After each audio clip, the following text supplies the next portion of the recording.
but how has the model pronunciation changed since 1917 and the years leading up to 1917 when Jones was compiling this big work? How has the teaching of pronunciation changed? To my relief, I don't need to say much about that, if anything, because we have other people talking with a great deal of authority on this later in the proceedings. And finally, of course, how has the dictionary itself changed since the first edition came out in 1917?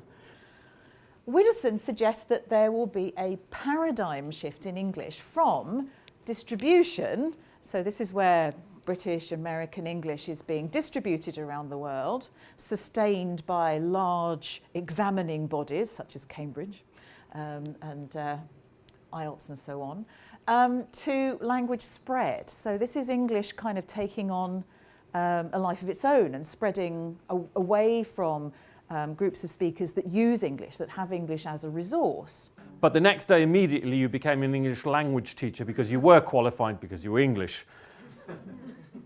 Well, that was the sort of basic situation back then. And then qualified and earning money, charging people for my services, I went home one day and I said to my wife, who's Spanish but speaks English perfectly and was teaching phonetics at the university at that point, and I said, you know, love, a student said a strange thing to me.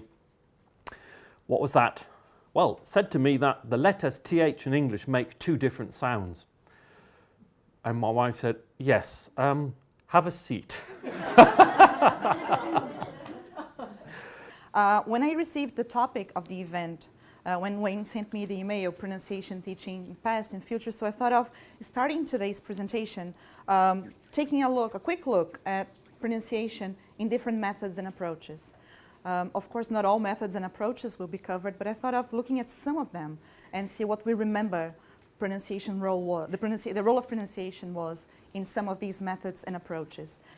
The other complex thing that arose was trying to find the most appropriate pronunciation assessment tool. And it's from this issue, trying to find the most appropriate tool, that I began to learn a little bit about pronunciation assessment, how it's changed over the years, and the variety of ways that we now assess.